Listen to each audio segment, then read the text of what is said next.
Olá a todas e todos, sejam muito bem-vindos.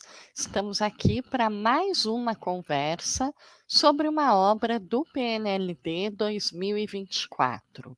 Meu nome é Elaine Vidal, eu trabalho no Núcleo de Produção de Conteúdo e Formação e hoje nós vamos conversar sobre uma obra da coleção Jornadas Novos Caminhos, no componente curricular de arte. Quero relembrar a todos que essa coleção Jornadas Novos Caminhos está linda, e ela está inteira disponível no nosso portal eDocente. Vocês vão ver o endereço aí na tela, www.edocente.com.br, e lá vocês conseguem baixar a obra inteira, na íntegra, para poder fazer a análise. Tenho certeza de que todos vocês vão gostar muito. A obra Jornadas Novos Caminhos Arte foi escrita por um grupo de autores, que são o Celso Melo Filho, o Gerson Rodrigues, a Priscila Vilas Boas, a Sheila Ortega, a Simone Lima e a Valesca Figueiredo. E para representar o grupo hoje, nós recebemos o Celso Melo Filho, que é mestre em artes pela Universidade Estadual Paulista Júlio de Mesquita Filho, a Unesp, é bacharel em música pela Universidade Federal de Uberlândia, é músico, escritor e educador, com experiência em programas de ação cultural da cidade de São Paulo, como o Programa de Iniciação Artística, PIA, e a Escola Municipal de Iniciação Artística de São Paulo, EMIA. Ele também foi redator da Base Nacional Comum Curricular do Ensino Fundamental. Seja muito bem-vindo, Celso, é um prazer ter você aqui conosco. E eu que agradeço, agradeço a vocês pelo convite e essa oportunidade de poder falar de uma obra que a gente fez é, um tempo longo, né? A gente levou, acho que foi praticamente 2 anos de trabalho, com muita pesquisa, com muita reflexão e muito cuidado para trazer a arte para a sala de aula. Não é à toa que chegaram àquele resultado tão potente, né? E para conversar também, nós também recebemos a Priscila Vilas Boas. A Priscila, que é mestra em educação, na área de educação, conhecimento, linguagem e arte, pela Universidade Estadual de Campinas, a Unicamp. Ela é bacharela e licenciada em dança também pela Unicamp. É uma artista da dança, foi coordenadora da área de dança da Escola Municipal de Iniciação Artística de São Paulo, a EMIA. É orientadora de monografias no curso de especialização em ensino da arte da USP e é colaboradora e autora de livros didáticos de arte. Priscila, seja muito bem-vinda também. Muito obrigada, estamos muito felizes de estar aqui mesmo. A gente ficou muito feliz com o resultado dessa obra e com o processo todo, porque para nós é muito importante conversar com os estudantes e os professores que estão nas salas de aula do Brasil inteiro de arte. Eu tenho certeza. Olha, se nós, olhando de fora, a gente já se apaixona pela obra quando olha, né? Eu imagino vocês que gestaram aí por 2 anos, né? Então tem que ter muito orgulho mesmo, e esse contato direto com os professores faz toda a diferença. Por isso, você, professor que nos assiste, não deixe de baixar a obra e ouvir o que os autores têm aqui para nos dizer. Então, eu vou começar fazendo algumas perguntas para vocês a respeito da obra, tá bom? E eu queria começar perguntando quais destaques vocês apontariam como os principais diferenciais da obra Jornadas Novos Caminhos Arte. Qual é aquele detalhe que o professor deve olhar na hora de fazer a sua escolha? Se vocês puderem falar aí desse diferencial. Com certeza, com muito prazer. Olha, uma grande coisa que para a gente foi importante é desmistificar a arte como um lugar que é para poucos, como um lugar que é inacessível, como um lugar puramente técnico, e mostrar que a arte ela está na experiência de todo mundo, na experiência cotidiana de todo mundo, nos saberes de todo mundo. Então, a gente não se coloca e a gente não coloca os assuntos como assuntos que são mais importantes, mas em diálogo com o que o professor tem, com as experiências artísticas dele e dos estudantes, né? A gente está num mundo rodeado de arte, às vezes a gente nem se percebe nisso. A gente está rodeado de experiências sensíveis, até na vida cotidiana. Então, a gente busca trazer o tempo inteiro esse diálogo entre o estudante, entre o professor, o que os estudantes veem na própria comunidade, trazendo referências que ampliam essa discussão, que buscam ampliar o olhar artístico para o mais amplo possível, ampliar a sensibilidade o maior que a gente puder. E dentro disso, uma das coisas que eu acho que é um diferencial é na questão da autoavaliação, porque a gente traz constantemente questionamentos para o próprio estudante, para que ele próprio reflita sobre o caminho que ele está trilhando, o caminho quanto apreciador, né, das referências artísticas, o caminho dele quanto criador também, em grupo ou individualmente, registros constantes do processo, uma forma também de trazer a escrita, mas não a escrita como de um jeito que, né, que vai inibir o estudante, mas que vai fazer ele ter contato com a própria escrita para ele mesmo, sabe, para ele entender os próprios registros. Então, o tempo inteiro temos questionamentos que buscam a experiência do estudante. O estudante falar da experiência dele, ele falar do que ele está compreendendo, dialogar com o professor, respeitando as opiniões e pontos de vista deles também, sempre valorizando isso.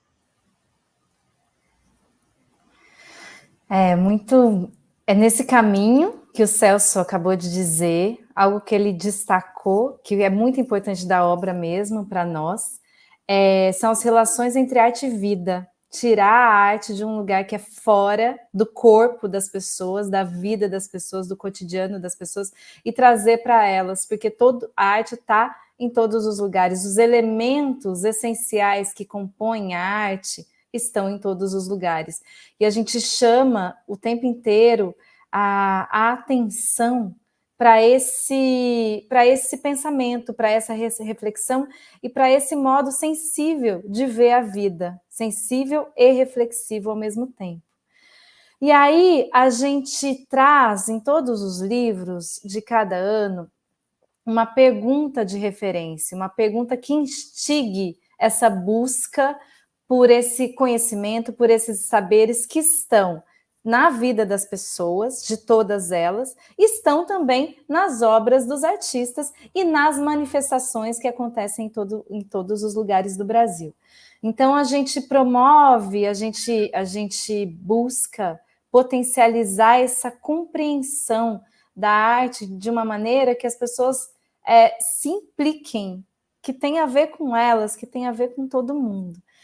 E aí a gente tem essas perguntas que nos instigaram também a refletir, pensar, sentir, e a gente traz essas perguntas para os professores, as professoras, para que eles possam agir como mediadores nesse processo de aprendizagem dos estudantes.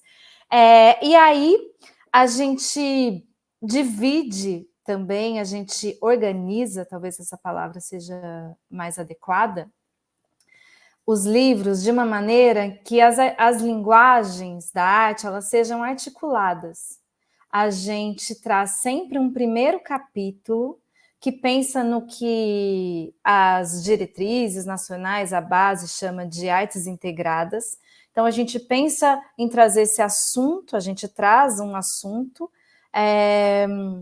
pensando que ele seja abordado da maneira mais integrada possível com a vida das pessoas e as linguagens artísticas. Então, a gente traz referências que articulam linguagens diferentes e as propostas de experiência, de experimentação, também são nesse sentido, de que as pessoas, os estudantes, explorem os saberes que estão nos seus próprios corpos, que têm relação com as artes visuais, a dança, a música, o teatro, em relação. E aí a gente tem esse primeiro capítulo, e ao longo da obra, as linguagens dança, música, teatro e artes visuais vão sendo trabalhadas em suas especificidades, mas sempre também em relação com as especificidades das outras linguagens.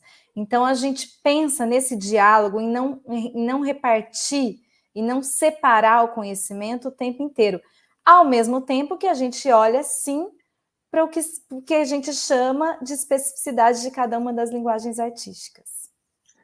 E só para complementar, isso que a Priscila falou é muito fluido, né? Então, a gente tem um capítulo, por exemplo, ritmo e jogo. Então, ele começa trazendo uma referência artística da música, ele já, através de um elemento rítmico, já entra no assunto da dança, depois retoma a música. Quer dizer, a gente tenta mostrar que a forma como os artistas trabalham, tanto nas culturas populares, especialmente, quanto na arte contemporânea, é muito integrada, né? Não é separado. As linguagens não estão separadas, né? Então, a gente tenta trazer isso. Tá? Às vezes a gente traz algum assunto, e aí aquele assunto, por exemplo, tem um momento a gente fala de profissões da arte. Então, também é um caminho que vai pegando, no mesmo capítulo, várias linguagens, mostrando e comparando como isso acontece, e a gente traz também muito diálogo com os outros componentes curriculares, trazendo referências até de habilidades e estratégias para o professor poder trabalhar em conjunto com esses outros professores. A ideia é que cada assunto seja visto da maneira mais ampla possível.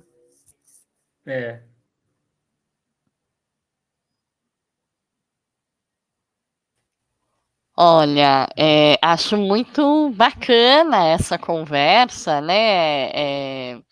Porque acho que vocês trouxeram uma coisa importante. Aí eu vou retomar uma fala da Priscila, né? Quando ela fala desse modo sensível e reflexivo de olhar a vida. Se é um modo sensível e reflexivo, ele tem que perpassar tudo mesmo, todas as linguagens, várias áreas e componentes curriculares, esse diálogo e essa integração tem que estar posta, né, o tempo todo, e acho que vocês fazem isso muito bem na obra. E queria retomar também, principalmente para as professoras e professores que nos ouvem, uma fala do Celso, quando ele comenta sobre a autoavaliação, né, sobre os processos que levam o estudante a refletir sobre o próprio processo de aprendizagem, porque a gente fala tanto em protagonismo do estudante, em competências socioemocionais, em metacognição. E aí, como é que, às vezes, tudo isso é muito abstrato, como é que o professor põe isso na prática?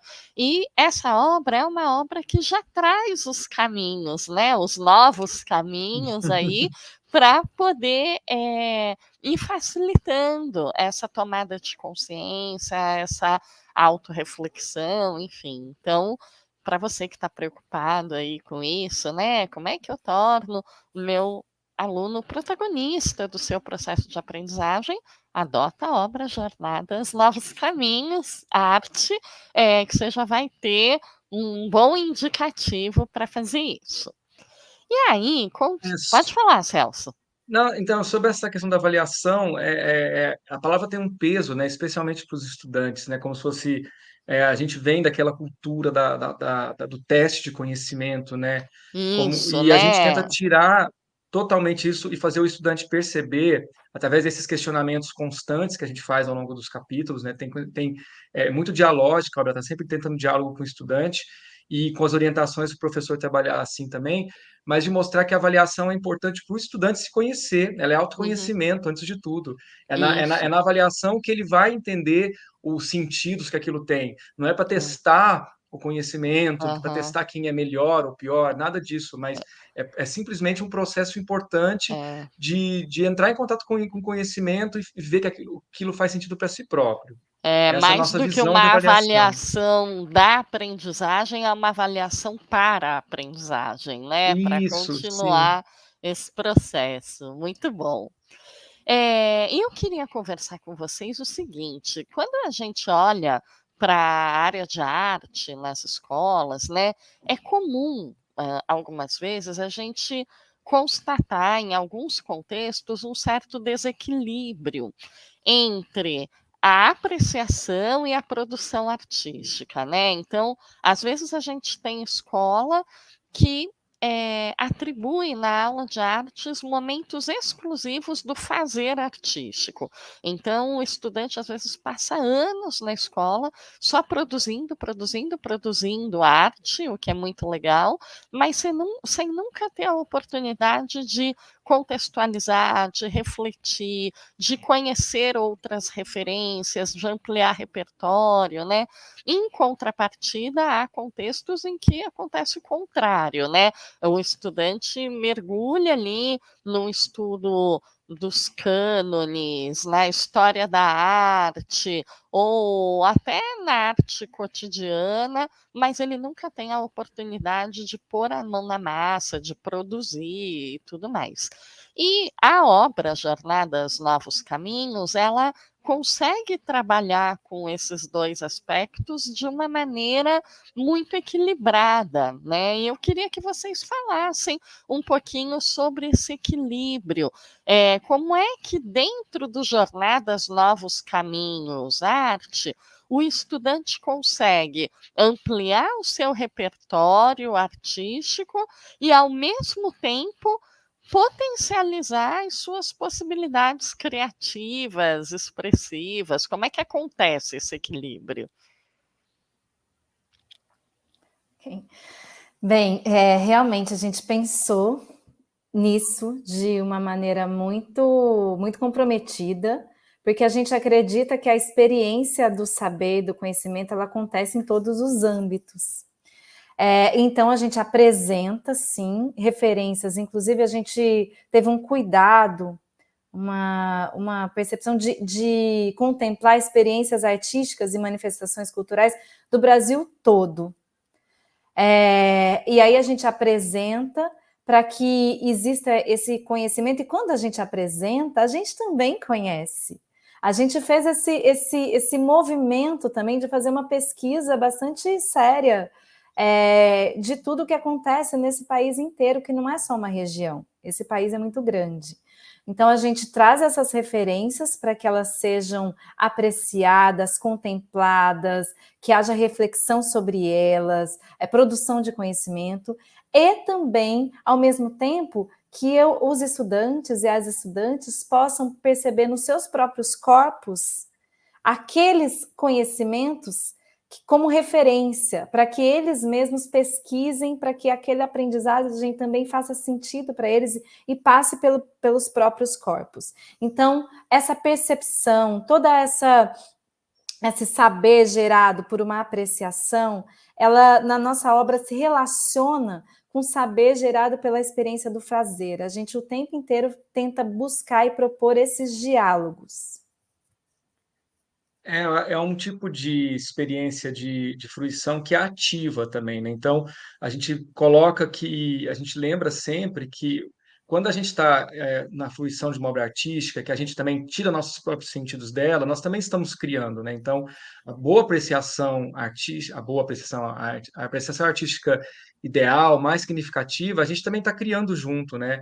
Que a arte ela não se fecha em um significado, né? Então, a gente traz isso nessa percepção do estudante na hora que ele está fruindo, que ele ser muito ativo, ele ser participativo, né? Artista também, criador nesse momento, e também a gente traz muita reflexão sobre a própria experiência dele, sobre a experiência do colega, então ele também se torna um pouco espectador de si mesmo, a gente tenta fazer isso de forma muito integrada, sabe? Ao mesmo tempo que a gente está trazendo uma referência, trazendo reflexões, aquilo a gente já puxa um gancho para uma criação artística que vai gerar uma apreciação, uma forma de reflexão coletiva e bem integrado com as 6 dimensões do conhecimento, né, Priscila, que a BNCC coloca que elas não são momentos separados, mas elas fazem parte de um mesmo processo que acontece sobreposto, que acontece concomitante.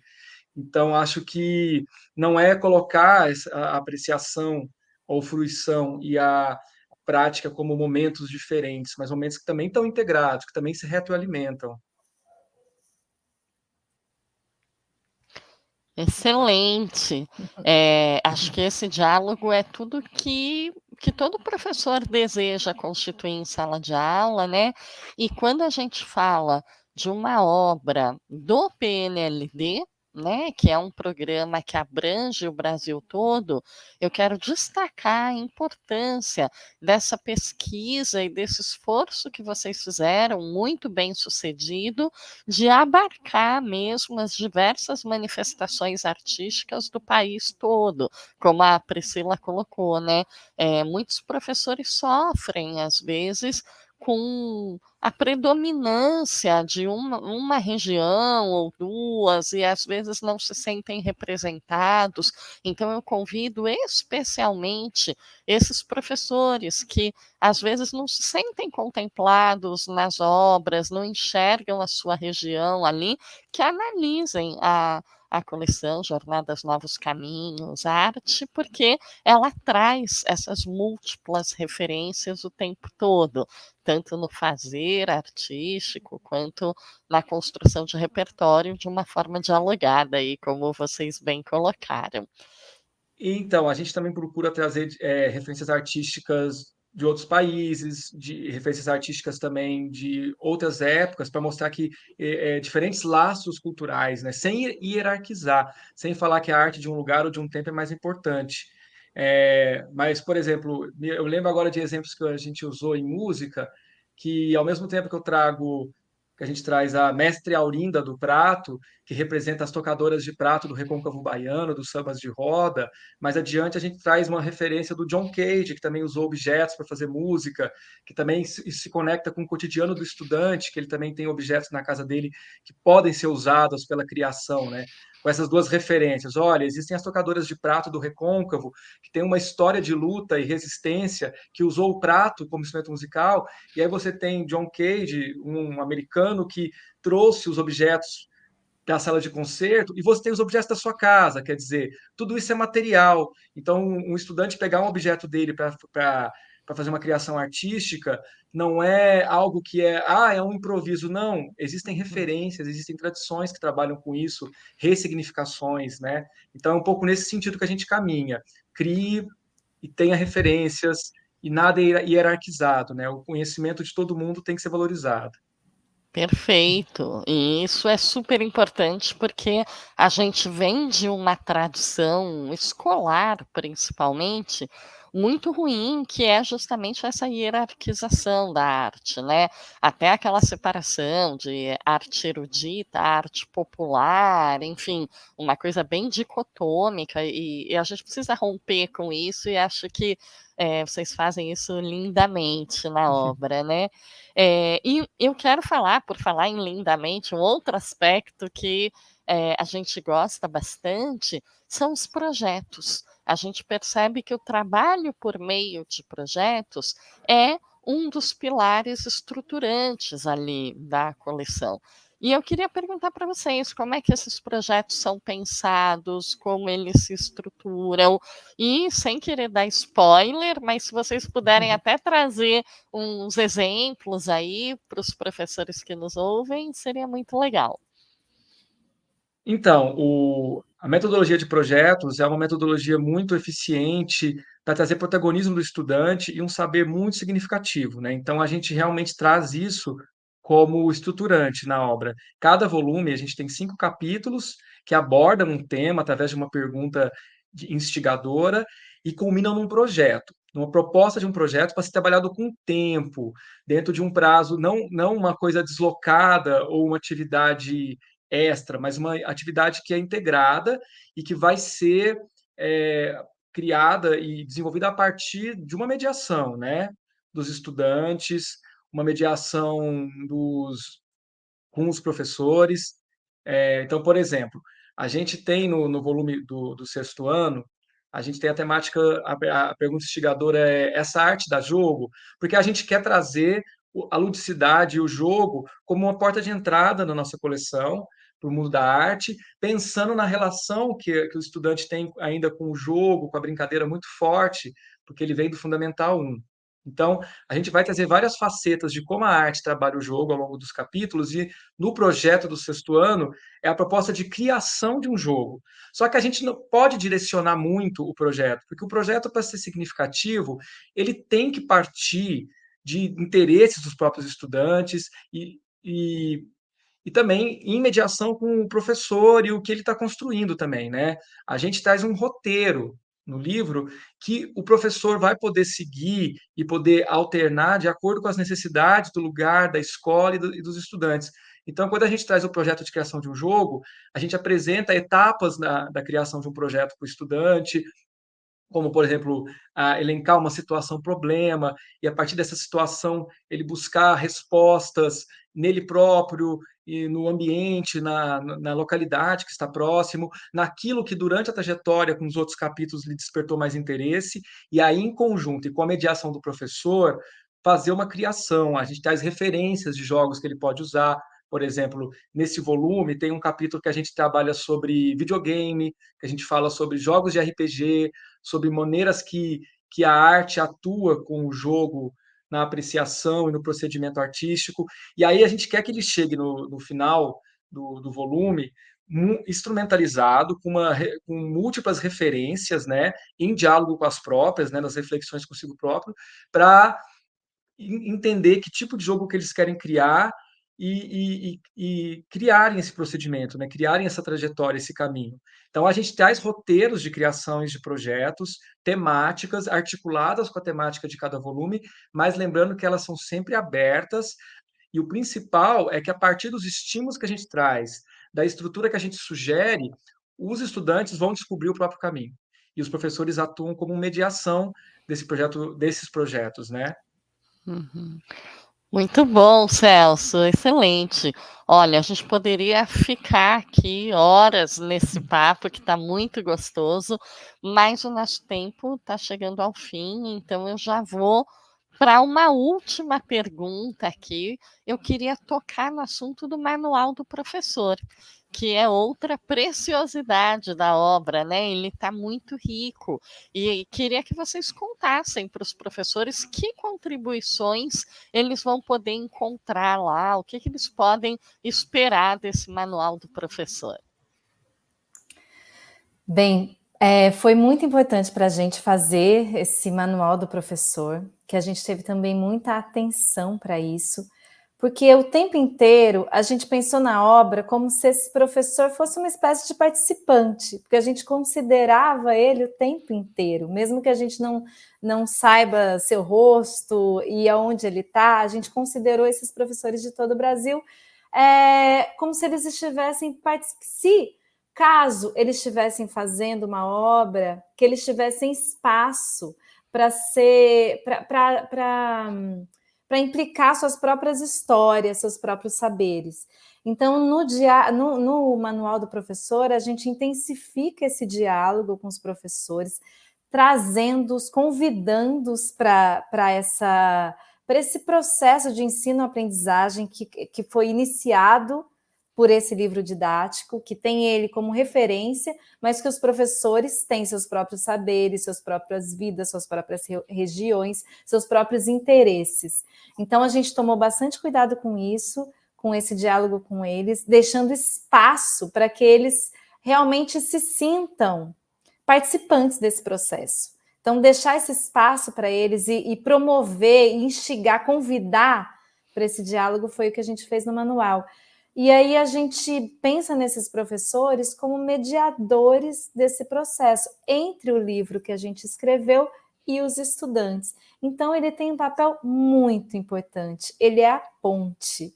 E para nós foi muito importante conversar com eles o tempo inteiro e valorizar os saberes deles. Então, a gente trouxe, a partir de uma pesquisa dos nossos interesses e também de tudo que o livro didático precisava ter, mas foi a nossa preocupação em valorizar também os saberes que esses professores já têm e os interesses que eles já têm.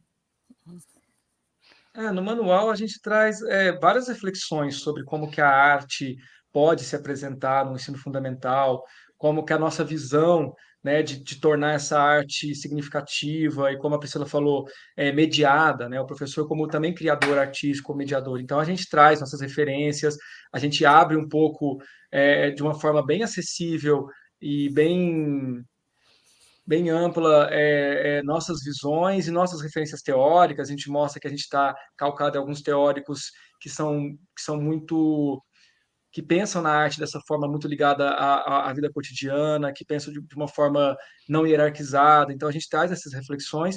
E é interessante que no formato em U, que a gente tenta trazer várias sugestões e outras possibilidades. Então, nenhuma atividade ela é pensada para ser uma coisa fechada, né? Ela apresenta de uma forma no livro do estudante, né? Mas através do modo do professor, a gente tenta ampliar essas atividades para outras possibilidades, pensar em formatos diferentes de sala de aula, sugerir explorar outros espaços da escola, mas são sugestões que a gente sabe que cada realidade é uma, cada situação é uma, então a gente tenta trazer o máximo de aberturas e a gente tenta ampliar algumas referências artísticas, né? Porque no livro do estudante não tem tanto espaço, às vezes, a gente puxa alguns ganchos, olha, dá para explorar isso aqui, dá para buscar essas referências que entram em diálogo. Então é isso, assim, é mais o manual do professor, muito mais do que o manual, ele é um mapa de possibilidades que a gente quer mostrar. E como a Priscila falou, valorizando o que o professor tem.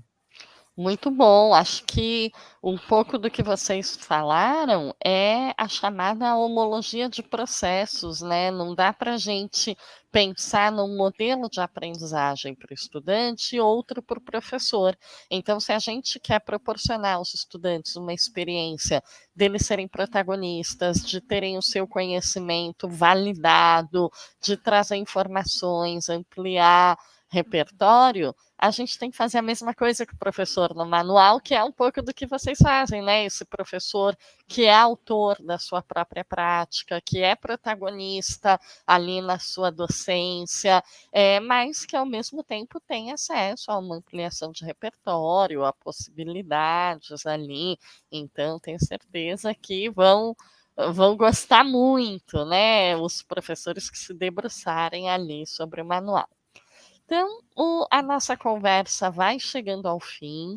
Eu queria agradecer demais a vocês, Priscila, Celso. Foi um bate-papo super gostoso, que eu tenho certeza que vai contribuir para o processo de escolha dos professores. E quero relembrar a você, professora, professor de arte, que está aí às voltas com a escolha do material didático, não deixe de acessar o portal eDocente e você consegue baixar todas as obras na íntegra para poder fazer a sua análise, inclusive o Jornadas Novos Caminhos Arte. Então, a gente vai ficando por aqui. Celso, Priscila, se vocês quiserem se despedir. E aí, primeiro, Priscila, vai. Não, gente, eu agradeço a atenção, eu agradeço esse espaço, agradeço a mediação da Elaine. Obrigada para todo mundo que está ouvindo a gente. É isso, muito obrigada. Foi um grande prazer mesmo falar com vocês e ter escrito essa obra. Eu também só tenho a agradecer a oportunidade de estar, né, nessa obra desde o começo, né, pelo pessoal da Saber, a Elaine que está aqui tão gentil com a gente essa manhã, vocês que estão aqui escutando a gente, e queria falar que a gente também está à disposição, assim, se quiser entrar em contato, para mim, para nós, seria incrível a gente poder dialogar também com vocês durante o Como é que os processo. professores encontram vocês, Celso? Eu posso deixar meu e-mail aqui? Pode, claro. Tá, pode, para mim, pode escrever para celsoamancio@gmail.com. E se quiser falar com outros autores da coleção, eu posso fazer essa ponte e a Legal. gente pode trocar ideia, esclarecer dúvidas, tanto agora, no momento da escolha, quanto posteriormente, no momento de uso da coleção. Para a gente será um Então, prazer. olha que legal, gente. Olha o privilégio de você adotar uma obra que você pode falar com o autor. O autor abre o e-mail aqui, não só o dele, mas com os outros, né? Então, repetindo, Celso Amâncio, tudo junto, né? Isso. @gmail.com. fica a dica aí. Então tá bom, a gente agradece, muito obrigada a vocês e temos certeza de que a hora que o professor tiver contato com essa obra, não tem como não se apaixonar. Muito obrigada, gente. Obrigada. Obrigado.